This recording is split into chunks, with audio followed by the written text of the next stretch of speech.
Krizinio nėštumo centras yra nevyriausybinė organizacija įkurta 5 moterų prieš 11 metų Lietuvoje. Tikslas yra teikti pagalbą moterims, kurios susiduria su įvairiom krizėm nėštumo metu. Tai yra neplanuotas nėštumas arba planuotas tapęs krize dėl pasikeitusio aplinkybių, pavyzdžiui, palieka vyras, sužinoma apie vaiko galimą ligą arba pačios nėščiosios sveikata pašlyja ir galbūt medikai sako, kad sunkiai suderinama su nėštumu. Teikiame pagalbą ir patyrus persileidimą, nėštumo nutraukimą arba išgyvenant pogimdyminę depresiją. Kadangi dabar vis daugiau yra nevaisingų porų, taip pat teikiame būtent nevaisingumo klausimais psichologinę, emocinę pagalbą moterims ir šeimoms. Kuo mūsų centras ypatingas, kad jis teikia kompleksinę pagalbą, tai yra psichologinę, socialinę, materialinę, finansinę, kad moteris, jeigu tarkim lieka viena nėštumo metu arba neturi pakankamo palaikymo iš savo vyro ir artimųjų, turėtų saugią vietą, kur galėtų ateiti ir sulaukti to palaikymo. Tai vat, mes turime įvairių specialistų, kurie teikia pagalbą. Tiek savanorių, tiek darbuotojų, tai yra 6 darbuotojai, apie 70 savanorių. Ir teikiam ginekologinės konsultacijas su echoskopija, teisinės, genetiko ypatingai, jeigu moteris nerimauja, kad galbūt vaistai, kuriuos vartojo, galėjo įtakoti vaiko kažkokius sveikatos sutrikimus. Taip pat teisininkai, kurie padeda moterims suprasti, kokios yra jos teisės, kokia yra reali situacija ir ką jinai gali su tuo daryti, kad užtikrintų saugumą savo ir savo vaikams. Yra dulos, kurios padeda moterims pasiruošti tiek gimdymui, tiek dalyvauja gimdyme, arba po vaikelio gimdymo lankosi. Yra žindymo konsultantas, jeigu moteris susiduria su kažkokiais iššūkiais žindant savo vaikelį, tai vėlgi gauna individualias konsultacijas. Tai teikiame pagalbą ir moterims, kurios stokoja tam tikrų resursų ir dėl to tarkim, netgi dvejoja ar sugebės išlaikyti vaiką. Tai padedam suruošti kraitelį vaiko, visko rūbelių, sauskelnių, vežimėlis, lovytę. Tai ta pagalba yra teikiama porą metų dar po gimdymo. Taip pat, jeigu reikia finansinės pagalbos ar socialinės kažkokius reikalus susitvarkyti, kažkokius dokumentus, tarpininkaujam su kitais specialistais. Mes teikiame tiek individualias psichologinės konsultacijas, tiek ir savitarpio pagalbos grupės moterims, kurios išgyvena neplanuotą nėštumą, kurios yra patyrę persileidimą, nėštumo nutraukimą, arba kurios išgyvena pogimdyminę depresiją arba kitus tiesiog sunkumus po gimdymo emocinius. Ir iš tikrųjų pagalbos grupės yra labai efektyvios ir moteris labai džiaugiasi, kad pagaliau suranda bendramintės, kurios išgyvena tuos pačius sunkumus ir supranta, kad aš esu ne viena. Tai viena iš priežasčių, dėl kurių moteris ir kreipiasi į krizinio nėštumo centrą, ieškodamas pagalbos, tai yra negalėjimas pastoti, nevaisingumo problemos. Ir kiek susiduriu su tokiu nepasitikėjimu kūnu, su kiekvienu bandymu pastoti ir nepavykusiu pastojimu, kiek moteris išgyvena liūdesio ir netekties šioje temoje. Kita iš priežasčių priešingai, kada moteris pastoja, nors neplanavo, dar neplanavo arba nebeplanavo. Pavyzdžiui, jeigu nėštumas įvyksta ankstyvame amžiuje moters arba brandesnėme amžiuje, kada jau turi keletą vaikų ir daugiau nebeplanavo, iš ties sukelia labai stiprių ir intensyvių emocijų.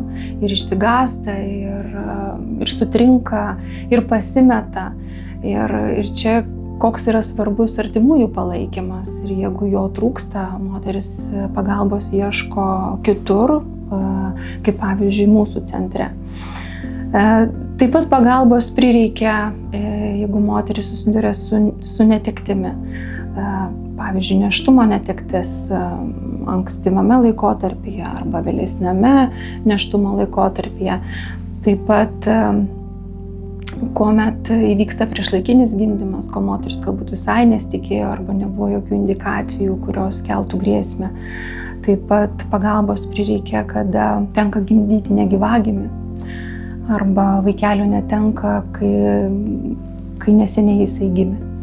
Tai yra stiprios, skaudžios ir tikrai dvasinės kančias keliančios patirtis, įkūnytos patirtis. Kitos priežastys, dėl kurių moteris kreipiasi į krizinio nėštumo centrą, tai yra galbūt sunkus ir trauminis gimdymas, taip pat po gimdymo pakitusi moters būklė, tai susiduriama su pogimdyvinė melancholija, pogimdyvinė depresija, kada moteris jaučiasi sutrikusi, pasimetusi, jai sunku megzti ryšį su vaikeliu, galbūt iškyla ir žindymo problemos, ar trūksta palaikymo iš aplinkos, ypatingai kada kalbame apie vienišą motinystę, kai partneris, kai moteris netenka partnerio, galbūt jis miršta, nepripažįsta tėvystės, tiesiog palieka moterį ir jai tenka ne tik tvarkytis ir ieškoti būdų, kaip įsipatoginti pogimdyviniu laikotarpiu, bet ir atlaikyti santykių netektį. Taip pat moteris kreipiasi, kuomet svarsto, ar išsaugoti, ar nutraukti nėštumą ir ieško atsakymų, ką jai iš tiesų reiškia šitas nėštumas. Arba kreipiasi jų pagalbos nutraukusios nėštumą, kada viduje pajaučia didžiulę tuštumą ir tokią stingdančią dvasios kančią, kaip toliau gyventi. Kokias priežastis moteris įvardina, kai galvoja apie nėštumo nutraukimą. Būna amžius viena iš priežasčių, kad aš dar per jauna, nepasiruošusi. Materialinės priežastys irgi būna vienas iš tų, dėl ko šeimos svarsto negimdyti, nes galvoja, kad negalės užtikrinti visko, ko reikia savo vaikui. Tai kai mes išsiaiškinam tas situacijas ir žiūrim, kad galim ir mes padėti tiek tuo visų kraiteliu, kuo reikia, nes kartais atrodo vežimėlis ar lovytė ar visi sauskelnės nepakeliama našta. Tai va tą naštą galim padėti pakelti mes. Tai vėlgi, moteris visą laiką turi valią spręsti, tik labai svarbu užtikrinti, kad nebūtų jokio spaudimo jai. O tą spaudimą jos dažnai patiria iš artimųjų. Kai moteris kreipiasi į krizinio nėštumo centrą svarstydama, ką daryti, ar gimdyti, ar nutraukti nėštumą, visų pirma, mes kviečiame neskubėti. Neskubėti, gerai apgalvoti, nes tas sprendimas yra nesugrąžinama. Tai mes konsultuojame ir vyrus, kad jie irgi parodytų tą supratimą, meilę savo partneriai, savo žmonai.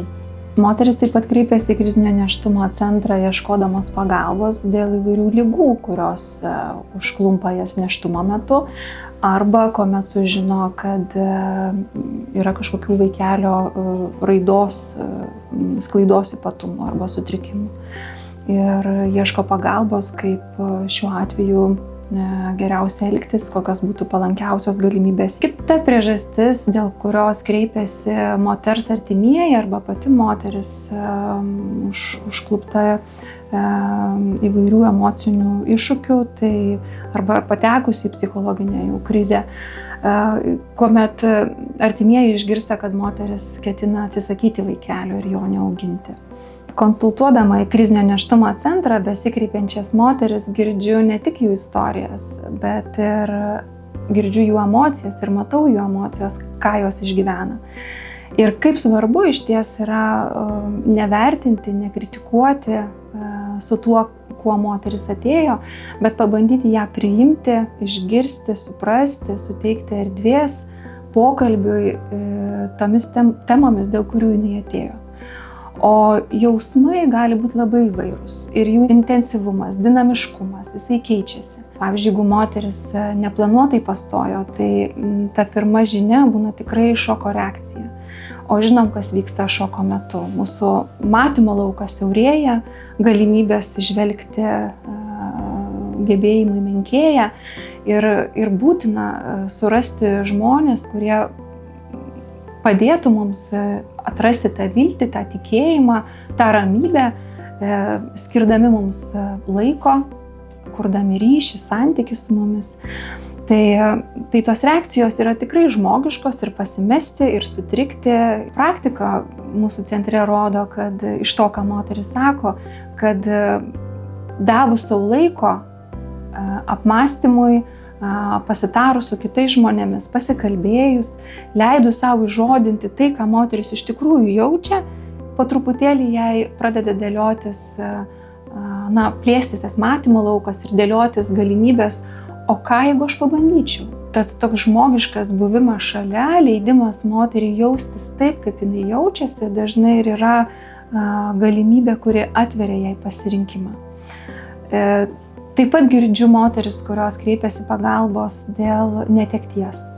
Ar tai būtų nėštumo netektis, ar tai būtų nėštumo nutraukimas, ar tai savaiminis persileidimas. Tai moterims taip pat labai svarbu turėti erdvę, kurios galėtų kalbėtis sunkiomis, jautriomis temomis, kur jos jaustųsi saugiai, išgirstos, suprastos, priimtos su tuo, kaip jos tuo metu jaučiasi. Čia kaip svarbu, kad gydytojai, medicinos personalas, pavyzdžiui, akušeriai, ginekologai, kuomet nustato moters, patvirtina moters nėštumą, jeigu pastebi, kad moteris apsiverkia, nuliūsta, paklausti, ką reiškia šitas nėštumas, gal reikalinga pagalba, nukreipti, jeigu šiuo metu specialistas nieko kitų negali padėti, įteikti skrajutę. Mes esame išleidę tokias skrajutes apie pagalbą, kur labai įvardinta visa pagalba, kokią mes čia teikiame. Ir svarbu, kad gydytojai įteiktų moteriai. Ir iš tikrųjų, kartais gydytojai baiminasi, kad galbūt tai gali įžeisti, gali jinai nepriimti, bet realiai šita skrajutė tikrai nieko neįžeis. Moteris norės paskaitys, norės kreipsis, nenorės nesikreips. Svarbu, kad jinai gautų informaciją. Mes kalbam apie informuotą moterų pasirinkimą. Tai svarbu tą informaciją, kad gydytojas ir suteiktų apie pagalbą po gimdymo. Taip pat mes irgi esame išleidę tokias skrajutes, mama, kaip tu jautiesi, kur įvardijama, kas yra pogimdyminė melancholija, kas yra pogimdyminė depresija, kas yra psichozė ir ką daryti, kokie yra savipagalbos metodai. Tai vėlgi šitos skrajutės mes platinam irgi visose gydymo įstaigose ir labai prašome gydytojų jas įteikti moterims. Labai svarbus ir slaugių vaidmuo, kurios gali matyti moterį, kaip kinta jos emocijos, pavyzdžiui, po gimdymo per pirmą parą, antrą parą, kuomet yra moteris dar gimdymo namuose. Tapimo mama procesas yra išties labai gražus, praturtinantis, turintis gylio, vertės, tokio įprasminimo, bet ne visada tas kelias motinystės yra lengvas ir paprastas. Ir konsultuodama moteris, jutau, kad labai svarbu ne tik man girdėti, ką išgyvena moteris ir joms padėti, bet taip pat ir šviesti mūsų visus kaip visuomenę, ką iš tikrųjų išgyvena moteris, kokios jų mintis, emocijos, kūno pojūčiai, ne visada lengvoje motinystės kelionėje. Ir taip kilo idėja tiek man, tiek ir centro darbuotojams išleisti knygą, kurią pavadinau Motinystės išpažintis, esu šitos knygos sudarytoja, kuri atspindėtų tai, ką išgyvena moteris. Tiek nėštumo metu, tiek po gimdymo, tiek patyrus netektį. Ir šioje knygoje yra kūrintos 44 moterų motinystės istorijos arba kitaip motinystės išpažintys. Ši knyga naudinga tiek medikams, kurie dirba su moterimis, tiek ir nemedicinos personalui, kuris turi santykį su besilaukiančiam ar pagimdžiusiams moterims. Taip pat pačioms moterims, kurios eina per iššūkius tiek nėštumo metu, po gimdymo ar išgyvenant netektį, nes šitos knygos skaitimas yra kaip biblioterapija. Skaitydama kitų istorijas, kiekviena moteris taip pat perina tam tikrus vidinius dėsningumus, randa panašių patirčių ir labai dažnai moteris sako, kad man arba kitų istorijų skaitimas arba girdėjimas grupėje padeda suprasti, kad aš nesu viena šitojame kelyje motinystės, kad yra ir kitų moterų, kurios išgyvena tiek neplanuotą nėštumą, tiek vaikelio netektį, tiek iššūkius po gimdymo. Ir kad mes kur kas labiau panašios negu skirtingos, nors visos einam per savo unikalų motinystės kelią. Krizinio nėštumo centras teikia pagalbą moteriams ir šeimoms visoje Lietuvoje, todėl kreiptis pagalbos galima ir iš mažesnių miestelių, nes konsultacijos vyksta ir nuotoliu, ir gyvai. ir pagalba yra nemokama, jinai tęstinė, kompleksinė, susidūrus su iššūkiais nėštumo metu, po gimdymo arba patyrus netektį. Kviečiame bendradarbiauti, palydint moterį jos motinystės kelionėje, kad ir kokia jinai bebūtų.